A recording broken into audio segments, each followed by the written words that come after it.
we have invited, as you know, the former Prime Minister of Ukraine, and those who know me notice I've been avoiding saying his name because I have no chance in hell of saying it correctly. So I'm going to let you tell us about him while we try to get him connected here and on the show.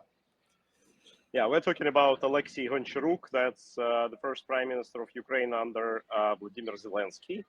Yes. And still, to my mind, he's by far the best Prime Minister of Ukraine. And he was, at the time, the youngest Prime Minister in the world. He became the Prime Minister when he was 35. And he's a marvelous guy.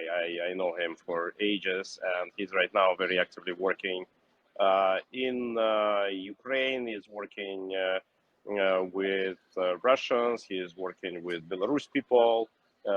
He is right now fully concentrated on supporting movements in the former Soviet Union, the movements of freedom fighters, and he's just a great guy. Yeah, that's well, and I think this is going to be a really interesting conversation. And by the way, everybody, if for some reason we cannot. First, am I saying his first name correctly? Alexei? Alexei, yes. Okay, Alexei. If we can't make it happen today, and we all know stuff happens, and Ilya and Alexei are in the middle of dealing with a war, so stuff happens fast and furious and needs constant attention. If we can't get him today, we'll try to get him next week. Yeah, he has certain issues with the connection because he is not in Kyiv. And since Russian army right now started attacking all the energy power plants in Ukraine, so we have internet shortages from time to time in different parts of the country. Generally, that works fine, but there are some issues. Yeah. So for whatever reason, and I'm glad you explained that because it's helpful for us to understand that. If we can't make it work today, you and I are going to have a great conversation, and we'll follow up with him next week. It's interesting. One of the things you told me in our chats back and forth as we were getting ready for the show today is that even though you two are good friends, you are a Russian, he is a Ukrainian politician, and that there are things that you absolutely do not see eye to eye on. And so I'm guessing you were looking forward to having a little bit of a public debate with him today. Yeah, absolutely.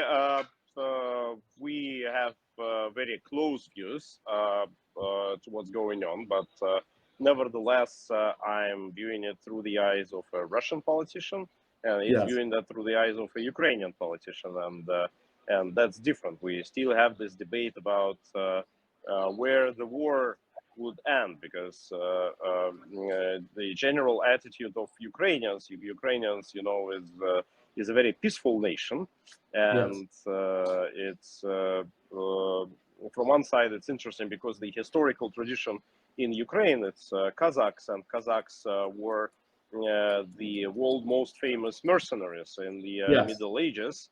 The main sources for all wars in Europe were either those Ukrainian Kazakhs or Swiss Highlanders. And the Swiss guys, they still are the guards, for example, for the Pope, for that very reason, because they were the famous mercenaries. And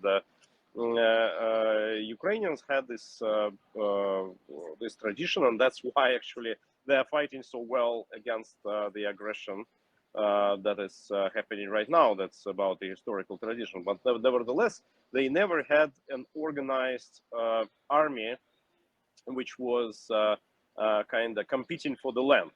And that's why the attitude of the present-day Ukrainian elite is very simple. Let's liberate Ukraine.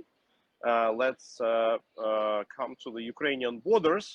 And the rest is not our business. It's the business of Belarus people. It's the business of Russian people. And I think that that's not how the war would actually end, because I think that the war would end in Moscow. It will not end on the Ukrainian border, and that's probably the main thing that we are discussing all the time between ourselves here. Well, and as you can imagine, that is very much of the type of question that I wanted to ask you both.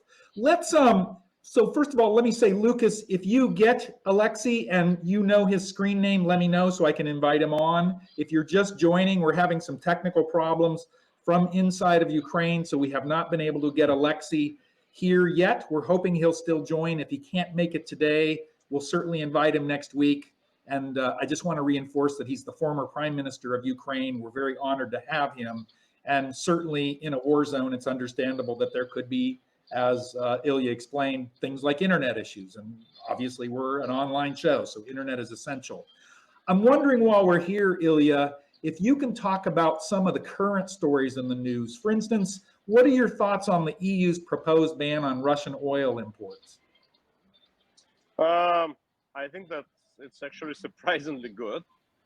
I mean that Europeans, they just recently were kind of hesitant, and all the messages that we were getting from different European states, and especially from Germany, is that, yeah, we understand that our dependency on Russian energy is too much, but we'll not be able to refuse it in the near term. And maybe by the end of the year, we will start phasing it out and start the transition. Right now, we are talking about very firm and committed ban on Russian oil imports, not gas, but oil, within 6 months. And that's a fundamental change. And I would say that knowing this industry very well from my past and knowing the impact on the Russian state budget, I would say that the impact from oil exports for Russia is way larger than the impact on gas exports. Well, it's interesting. Bo has asked a question in the chat that I want to ask you, and it's very much what I was going to ask as well. Bo asks, will the political unity we see now all end the minute the war ends? And I was going to ask something similar, which is, what happens if the war ends? Do these things like the embargoes go away, or is this more of a permanent thing? Maybe you can take on both of those questions. Well, that's actually a very hard and tough question for me, because obviously I'm thinking about the future Russia. And I am very much afraid that what has started now, it will not end. And as soon as Europe will get rid of this dependency, they will not get into restoring it.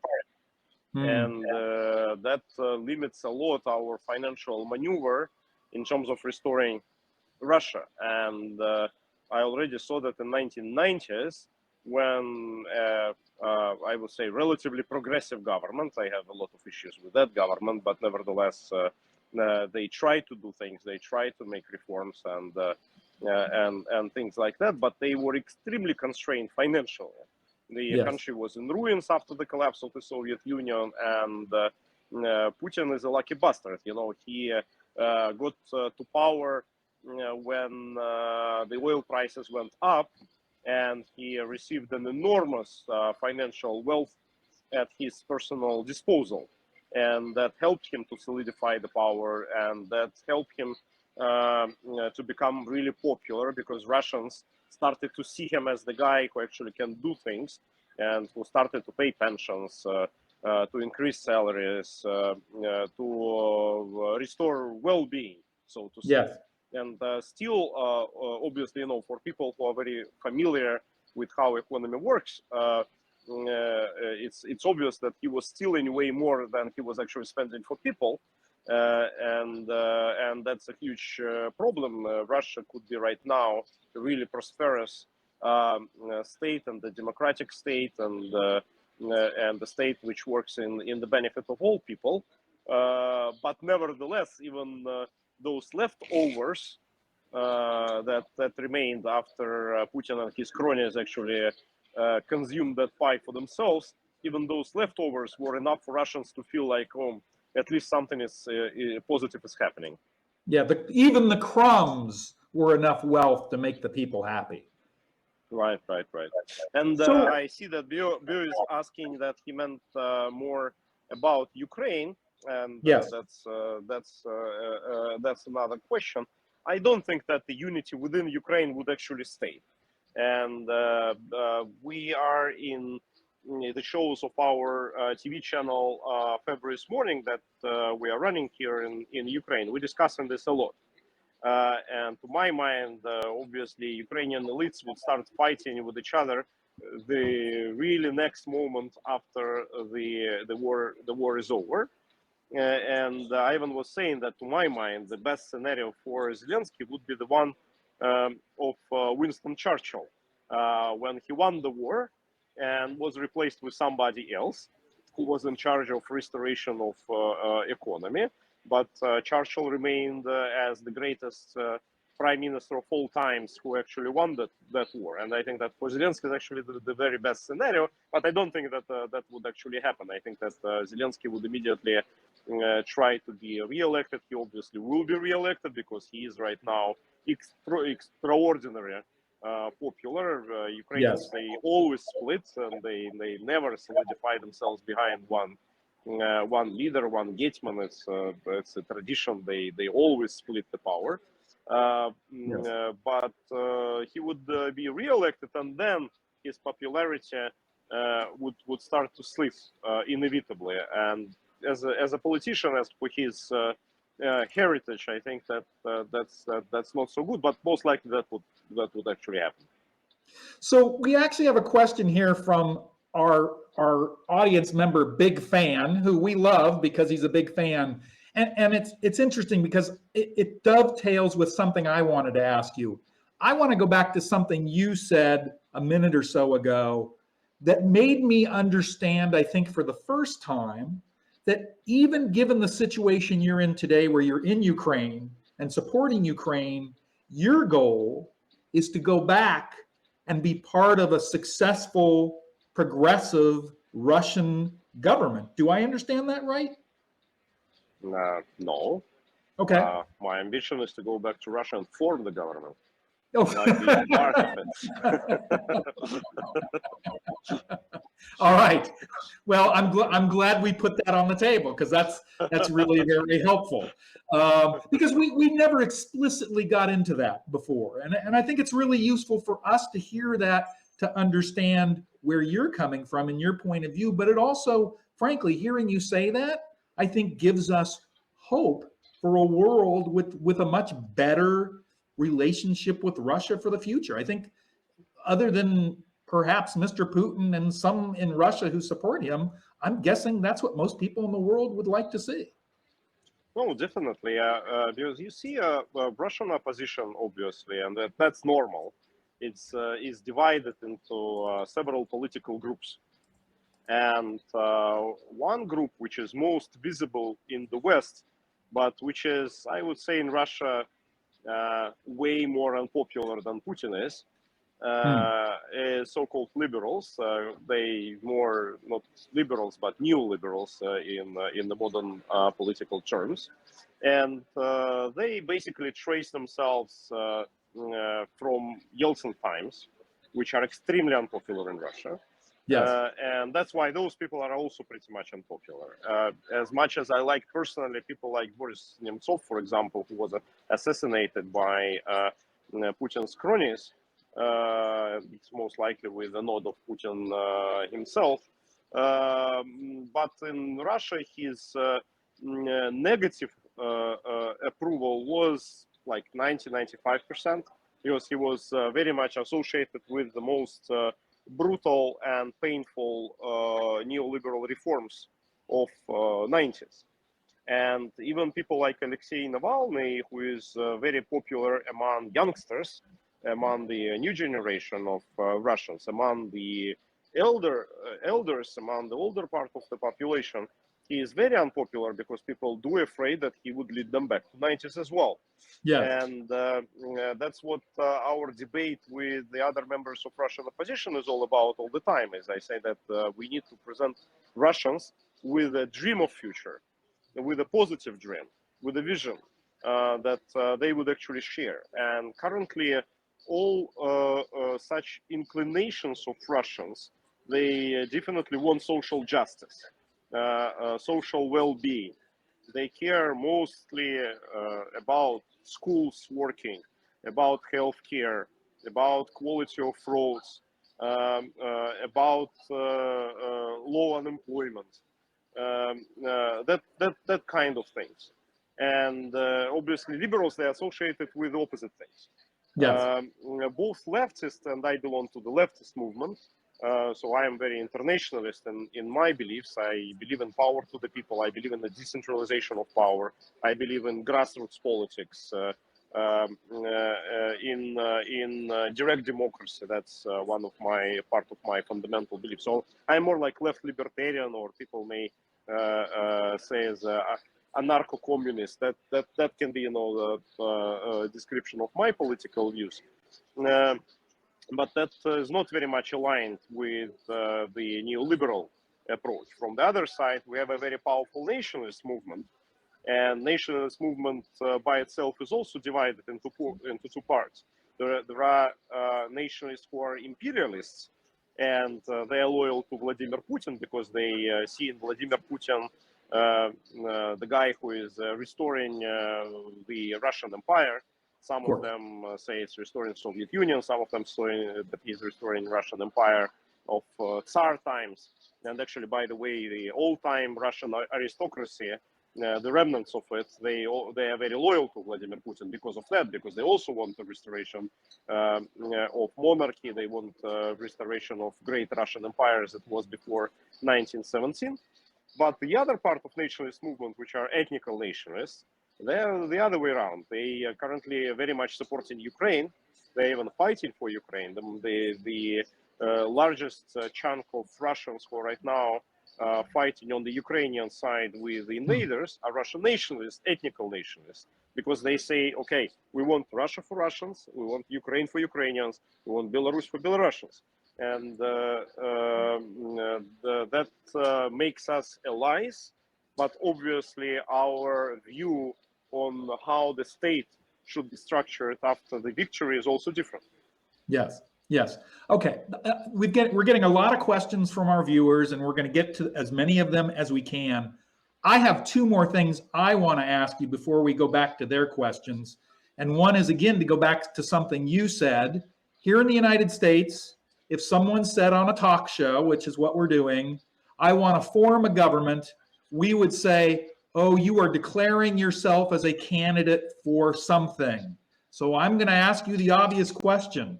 Are you telling us that you are a candidate for something in Russia? And if so, what is the job that you're running for? Well, look, I think it's a little bit premature to say that. Because to say that we are running for a certain job, we first need to create that job. Yes. For example, I am very much opposed to the Russia with the powerful presidency.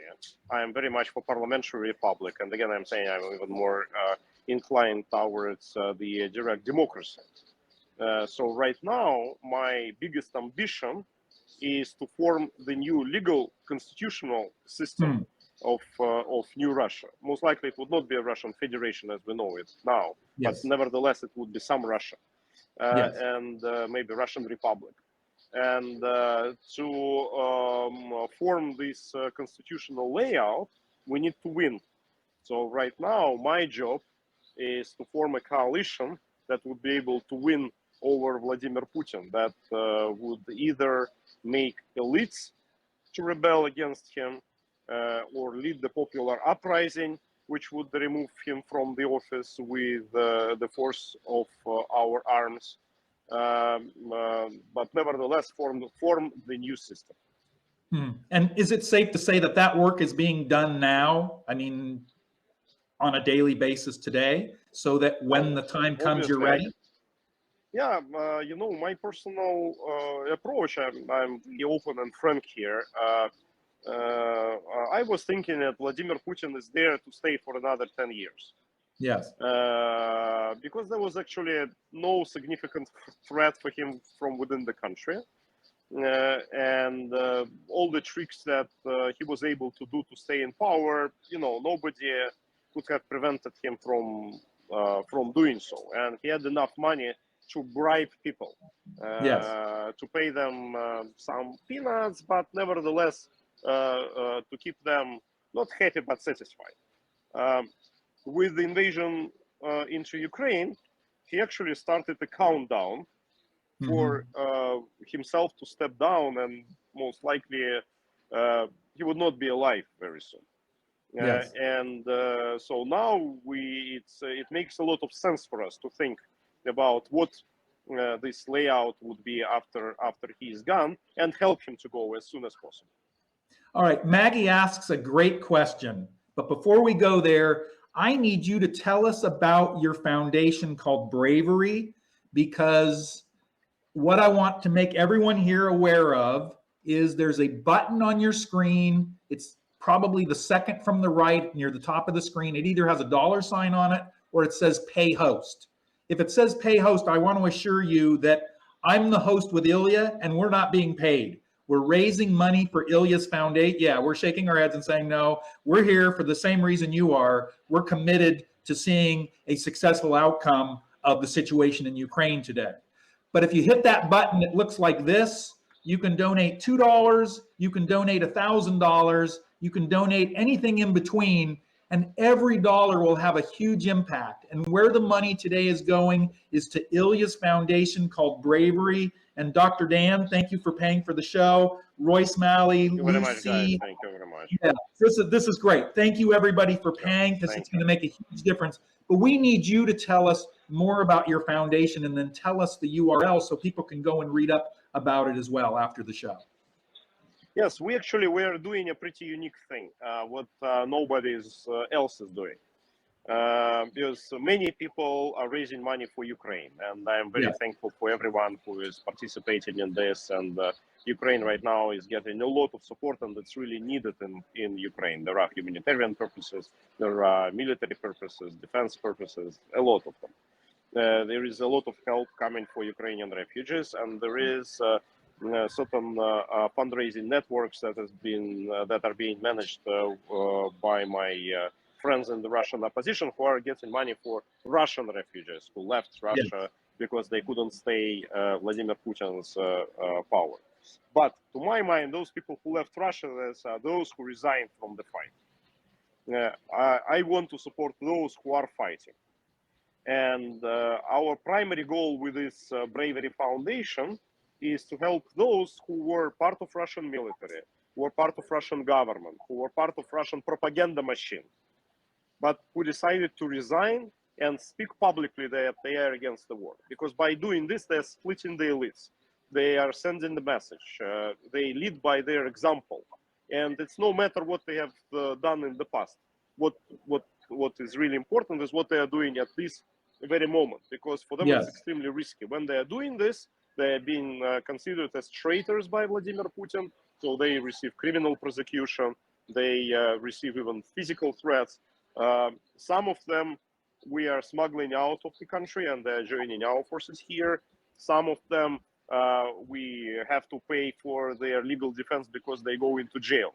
And right now there are already several dozen of people like this, pretty well recognized inside Russia. We are telling stories about them in our media project February morning, showing them in public, and they lead by this example. And to help them, we need funds, and I'm very thankful for everyone who is donating right now. It's really for the good cause.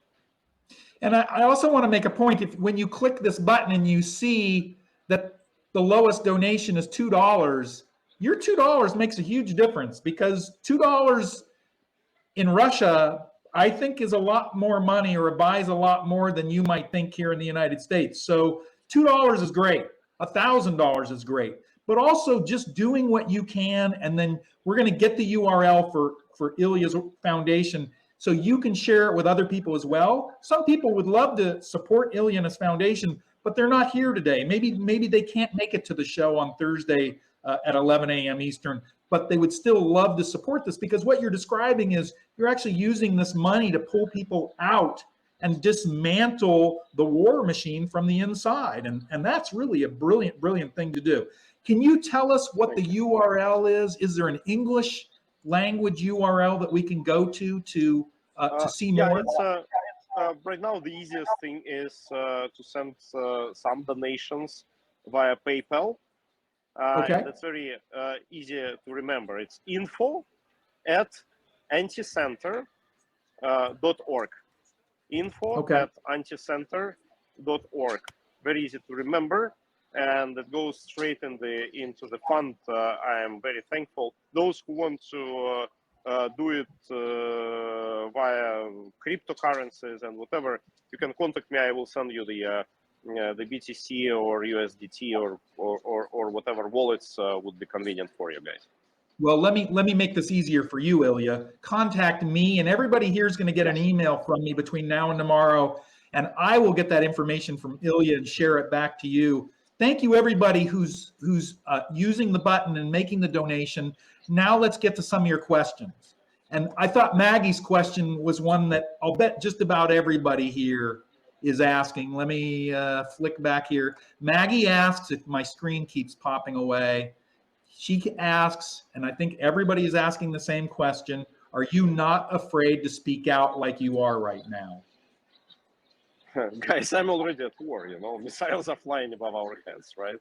So I was always speaking pretty openly in the past, but nevertheless, right now, what are the constraints, guys? It's too late. It's either us or them, and I am anywhere with my machine gun and surrounded by people with weapons. So we really are fighting. Yeah, and so Big Fan again makes a great point here. It's not a question, but I want you to address it if you think there's more to say. He or she, I don't know if Big Fan is a guy or a gal. Russia and Putin are not the same. Thank you. We never want Russia isolated or outcast. I think that's a big part of what you're saying, isn't it? Yeah, absolutely. Obviously, they are not the same. But it's the same question whether Hitler and Germans were the same during World War II. And by the way, they were in a way larger degree than in the modern Russia. Because even by official polls, Putin recognizes that some 25% of the population is very firm against him. And they said those who were not afraid of telling this to sociologists, because when you've been called on your phone or you've been visited your house and asked certain questions, that means that they know your phone, they know where they live. So there are a lot of people who just refuse to answer. Even in that situation, 25% of the population say that they are against this war, that they want Putin to go. And that means that some 30 to 40 million people, proportionally from the Russian population. So it's quite a lot. Well, and here's another great question. And I'm going to do my best to pronounce your name. I'm guessing it's Violetta. What did Ilya mean by the war will end in Moscow? I think that's a great question and a great thing for you to maybe talk about a little bit more. I mean that the last bullet shot during this war would be the one which goes in Putin's head. I think I'm clear enough. And that answers another question, which is someone asked, do you think that is how Mr. Putin's life will end? So I think we got an answer to that question too. How close? Maybe with a rope. I don't know. Well, it's with a rope.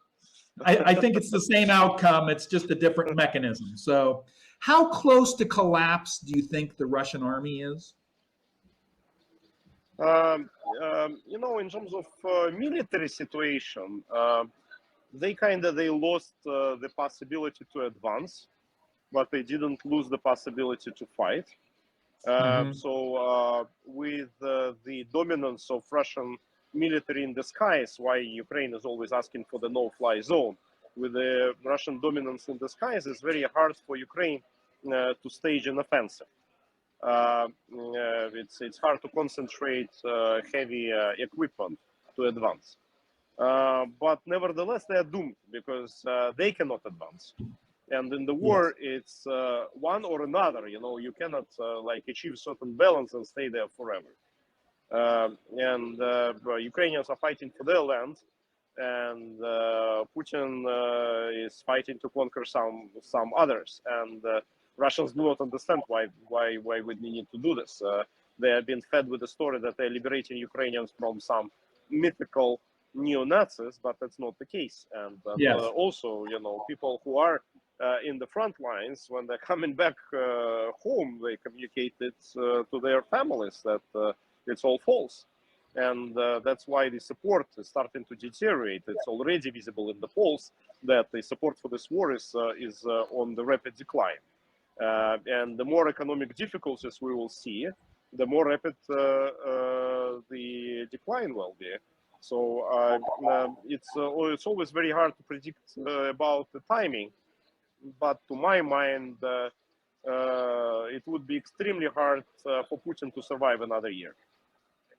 So Ilya, one of the questions I want to ask you, because we've scheduled this as a 30-minute show every week. We've got a lot of questions. Can you stick around and answer some more of our audience members' questions? Yeah, sure.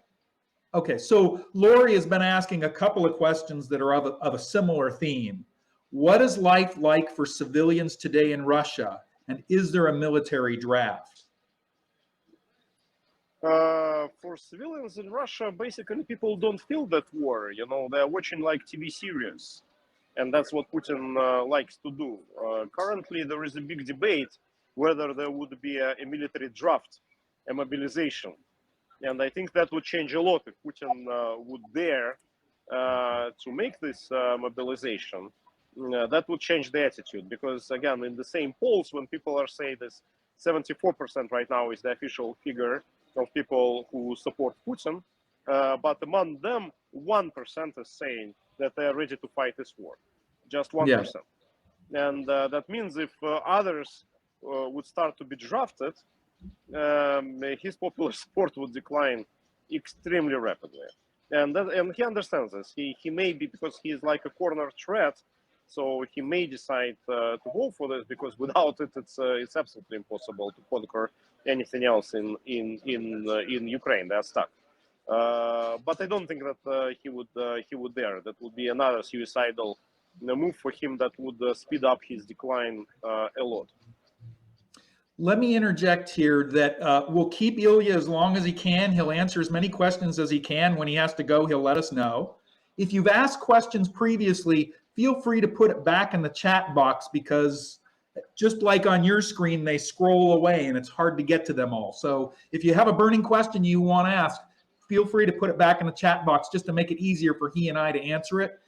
We have a question from Maggie again. She asks, and again, I think this is a question that everybody is wondering, and I think your opinion is a great one to get. Do you think Mr. Putin will use nuclear weapons against the West?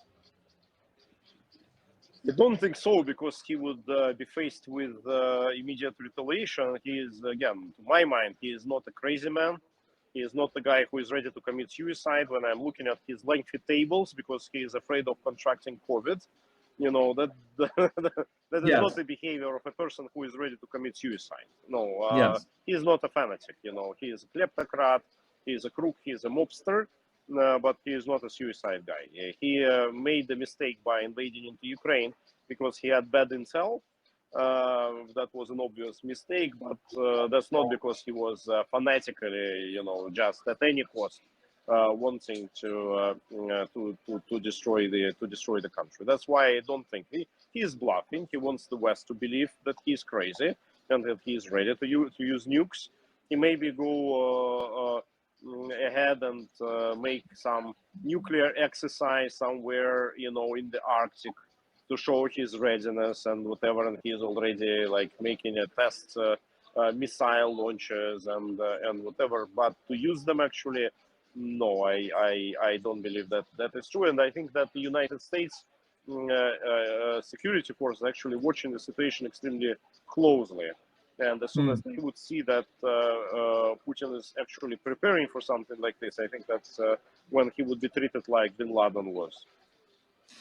One of the things I want to ask you about, because it's now May 5th, and we've heard a lot of talk about May 9th in Russia, and that, well, just to explain, I mean, in Europe, VE Day is celebrated on May 8th. It's a big deal in Russia on May 9th. There's a big parade in Red Square and et cetera, et cetera.